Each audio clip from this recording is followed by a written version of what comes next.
Revisão da vida toda com o acórdão das ADIs publicado. O que uma coisa tem a ver com a outra? Pessoal, vocês viram a manobra do ministro Barroso, Zanin, Flávio Dino, entre outros, nas ADIs no dia 21 de março. ADI, Ação Direta de Inconstitucionalidade.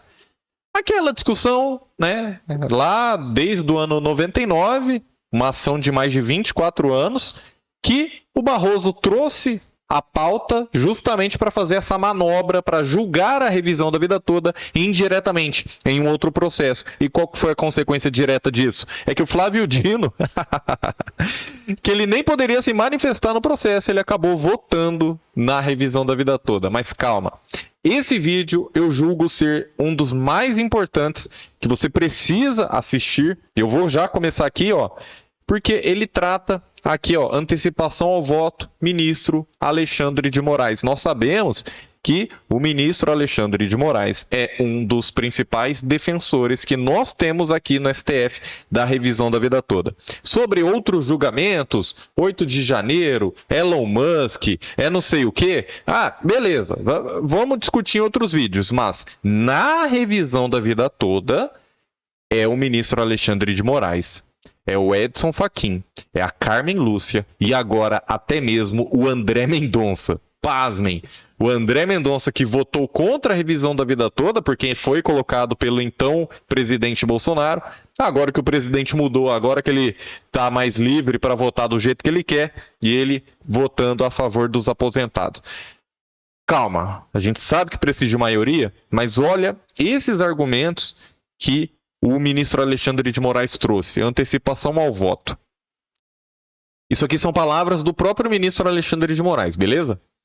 Foi erguida nas ADIs a inconstitucionalidade formal da Lei 9.876 de 99. É a lei que traz a regra de transição da revisão da vida toda. É a mesma lei que trouxe a regra só de julho de 94 em diante. Lembrando, o problema não é essa regra em si, porque ela beneficiou algumas pessoas. Às vezes, o seu vizinho, ele não foi prejudicado pela revisão da vida toda. Então, né, ele não foi prejudicado por essa regra que a revisão da vida toda busca corrigir. Então, o problema, pessoal, não é a regra. Existiam duas regras. O problema é a aplicação do INSS. Combinado? É o direito de opção. Beleza.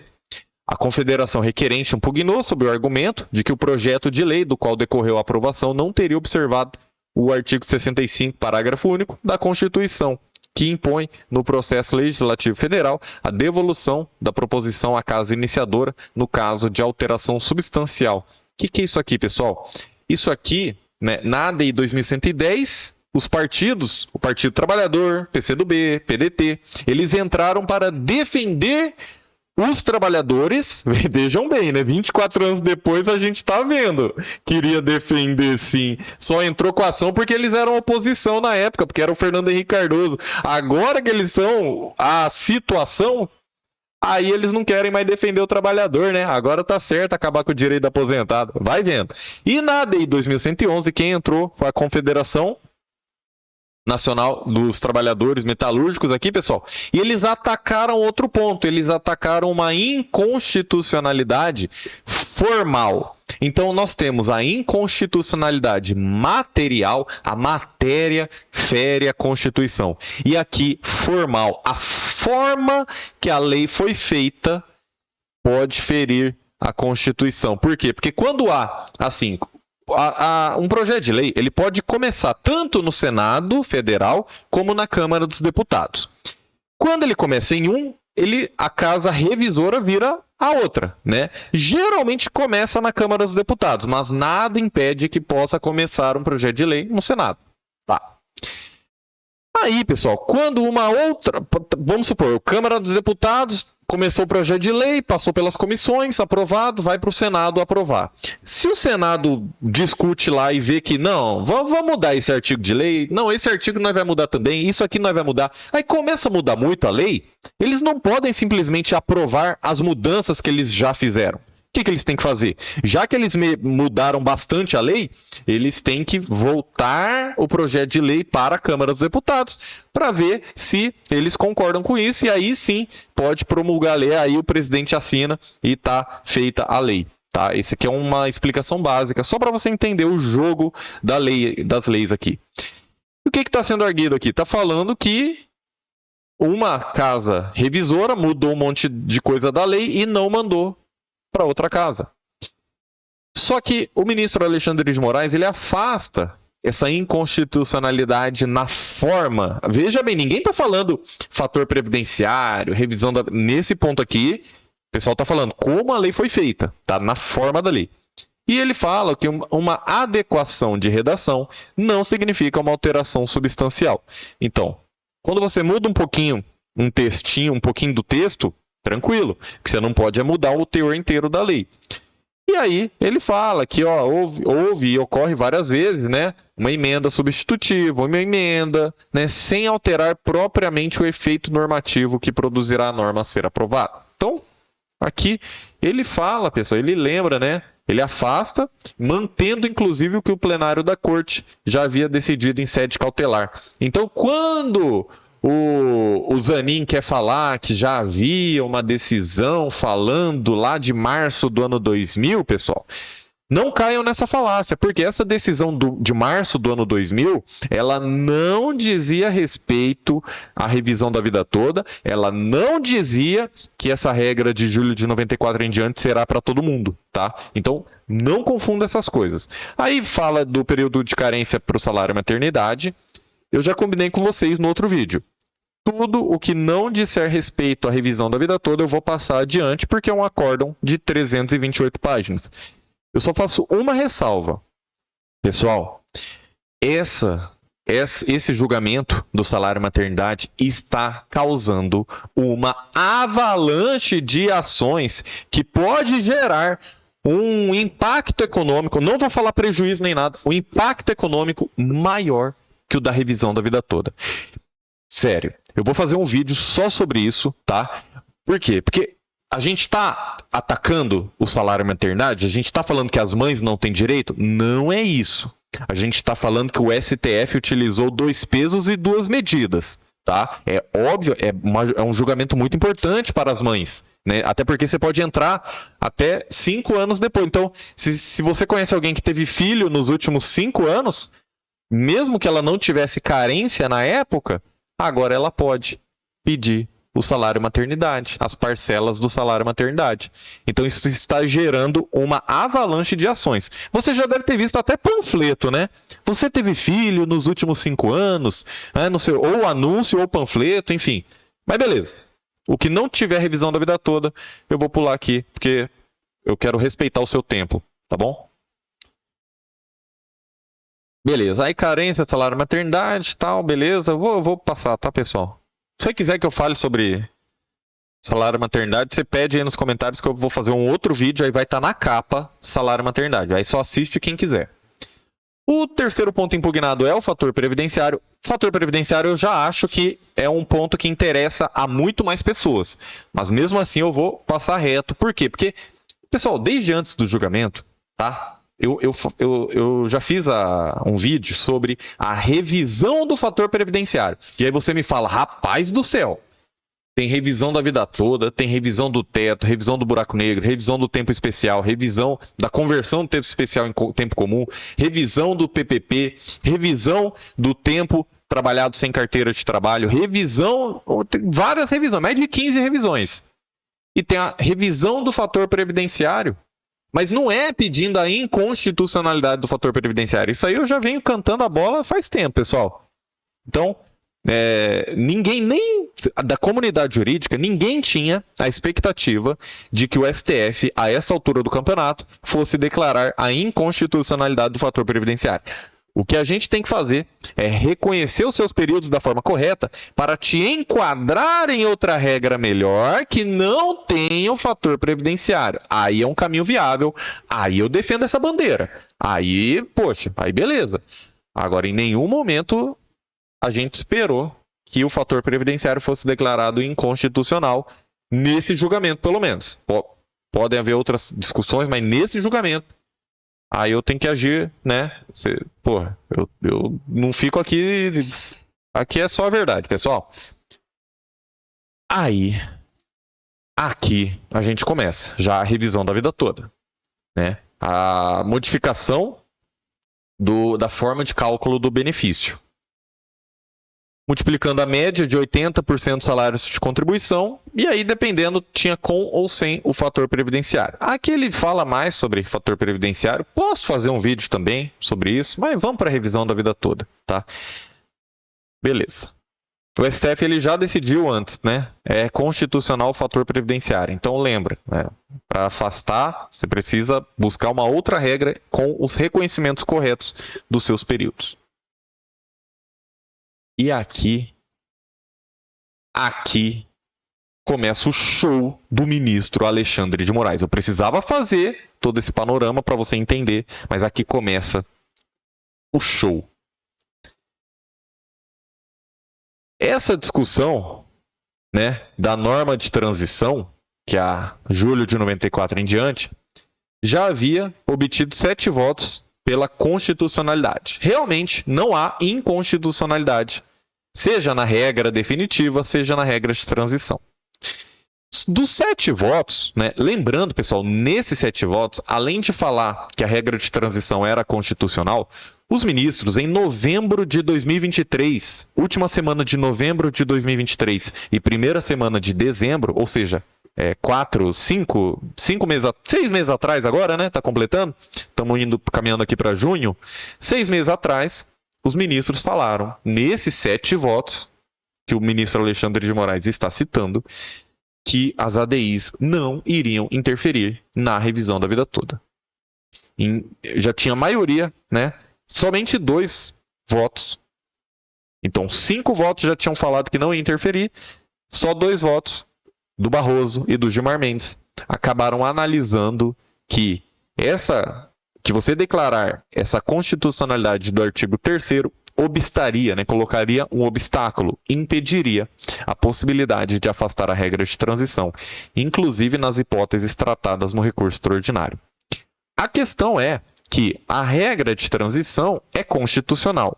E olha o ministro Alexandre de Moraes falando, parece-me que nem há necessidade de uma discussão maior. É constitucional, julho de 94 em diante é constitucional.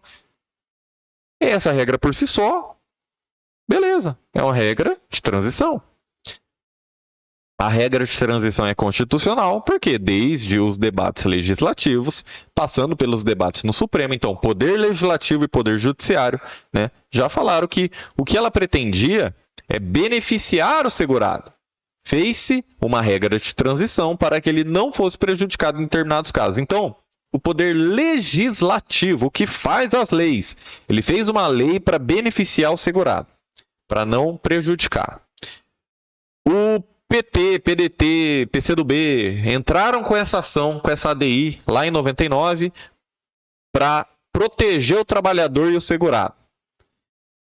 E aí, o STF, 24 anos depois, ele quer julgar contra o espírito do legislador, e agora o PT ficou quietinho, né? O PT entrou com essa ação para lutar pelos direitos do trabalhador e do aposentado, beleza? Show de bola. Poxa, que bom que está representando a sociedade. O problema é que 24 anos depois, quando você é o presidente, você é a situação, aí agora, ó, cadê um silêncio ensurdecedor? Estranho, né, pessoal? Estranho, né? Ocorre que, na aplicação da regra de transição, determinados segurados tiveram prejuízo. A questão que se coloca, inclusive em relação à constitucionalidade, é se esses que tiveram prejuízo poderiam optar pela regra geral. Ora, a regra de transição foi feita para que não sofresse um prejuízo. Só que no caso específico, a aplicação dessa regra de transição me prejudicou, então eu opto pela regra geral. Isso foi discutido no recurso extraordinário, e o que tudo indica, discutido nessas ADIs. Então, nesse ponto, o principal objeto é a definição do segurado do INSS. Tem o direito de optar ou não pela regra transitória, quando lhe for mais favorável, para lhe assegurar não um prejuízo, mas sim um benefício. Tá claro até aqui? Ministro Alexandre de Moraes, impecável, né? Não há discussão sobre mesclar regras para determinado segurado. Isso aí Se fosse misturar a lei, aí o INSS ia ter razão e até que voltar o julgamento lá. Isso aqui não. Aí beleza. Ministro Alexandre de Moraes, mais uma vez cirúrgico. A nova lei trouxe regra que vale para todos, permanente, e uma excepcionalidade, a regra de transição, para, repito, evitar prejuízos aos segurados. Então são duas regras, elas não se misturam. Ou é uma ou é outra. Ou é julho de 94 em diante, ou são todas as contribuições. 80% em ambos os casos. 80% das melhores contribuições. Por quê? Se você tem uma média assim, 10, 10, 10, 1, 10, 10, 10. Qual que é a sua média? Não é 10, vai ser 9 alguma coisa. Por quê? Porque tem um 1 caindo aqui a média. Então, quando você exclui as contribuições mais baixas, você eleva a média do segurado. Então, a lei não é ruim. Nenhuma das regras foi feita para prejudicar. Ai, meu Deus. Parece que o óbvio precisa ser dito, né? Só que ao se aplicar essa transição, ficou constatado que alguns que deveriam ser beneficiados foram prejudicados. O que eles pedem, a interpretação conforme a Constituição, se a regra de transição veio para impedir prejuízos, quando ela gera prejuízos, vamos aplicar a regra permanente. Atenção, Barroso, olha o que o ministro Alexandre de Moraes falou. Não vamos inventar uma regra. Não vamos para outra lei. Não vamos aplicar uma mistura de leis. Vamos simplesmente afastar a excepcionalidade que tinha uma única finalidade, impedir prejuízo. E se ela não está cumprindo a sua finalidade, que se dê a opção ao segurado de pedir a aplicação normal, a regra permanente, que seria aplicada para todos, repito, exatamente, para evitar que haja um prejuízo no benefício. Então, dessa forma, para todos os filiados, criou-se uma regra de transição para excluir do cálculo salários de contribuição anteriores a julho de 94. E por que o legislador fez isso? Por que, então? Por que fez regra de transição? Por que já não colocou todo mundo com todas as contribuições, inclusive as anteriores a 94? Por quê? No cálculo, pretendia-se evitar aquele salário de contribuição. Ou seja, os 5 anos e meio antes da aprovação da lei. A ideia era de que esses salários iriam atrapalhar a média porque eram salários defasados. Então a regra de transição afasta para não gerar um prejuízo tão grande ao segurado.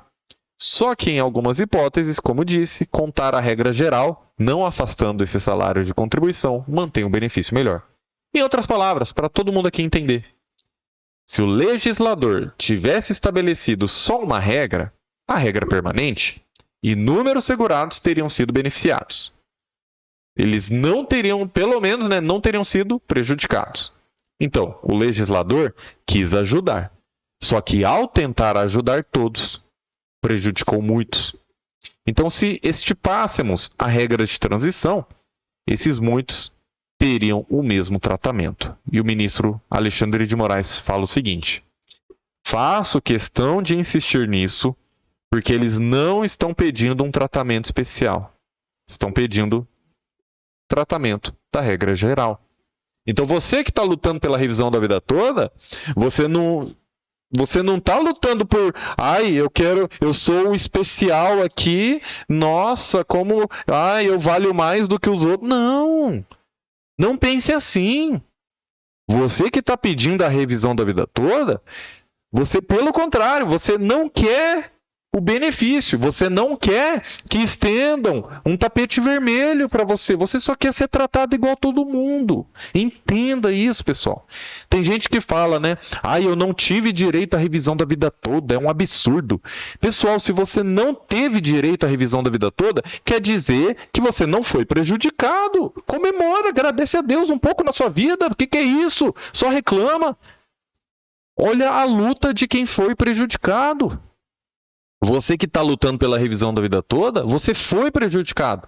E o que você está pedindo? Um tratamento especial? Não! Acabamos de ver o ministro Alexandre de Moraes falando.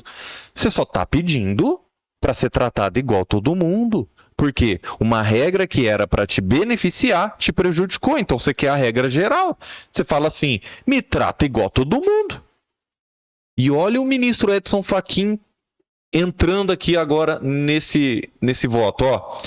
Vossa Excelência me concede uma parte, ministro Alexandre. Estamos todos acompanhando atentamente o voto de Vossa Excelência. É uma matéria que demanda essa minudência percussiente. E se bem depreendi, então se eu entendi bem, Vossa Excelência está a dizer que não há aplicação concomitante das duas regras. Há uma possibilidade de escolha diante da situação que se apresentar por parte do segurado. É isso, pessoal. Duas regras coexistem. Elas existem ao mesmo tempo, mas elas não são aplicadas ao mesmo tempo. É um ou outro. O que o ministro Alexandre de Moraes falou disso? Exatamente. Não se misturam critérios, não se misturam regras. Qual foi o pensamento do legislador para aqueles segurados que até a data já eram filiados, né, até em novembro de 99? Eles já estão segurados, então daqui para frente é uma regra permanente. E esses todos? Então, meu filho, meu neto começou a trabalhar depois de 99. Então, ele entrou no sistema depois de 99, é outra história, são outras regras. Mas você que já era filiado em 99 e por consequência lógica, né, se você tinha contribuições anteriores a 94, é óbvio que você já era filiado ao sistema em 99. Então eles já estão segurados. E esses todos, se aplicarmos essa regra, eles serão prejudicados. Então vamos excluir, pegar 5 anos, excluir o salário de contribuições de 94, porque aí eles não serão prejudicados. Então a regra foi proteger. Mas houve o prejuízo. Então, qual é a proposta de interpretação? Exatamente o que ocorreu no recurso extraordinário, na repercussão geral. O ministro Alexandre de Moraes, mostrando uma coerência, uma segurança jurídica, mostrando assim um raciocínio jurídico e lógico, ele fala, vamos simplesmente aplicar o que já foi julgado no recurso extraordinário. O segurado deve ter opção de falar que quer a aplicação da regra geral.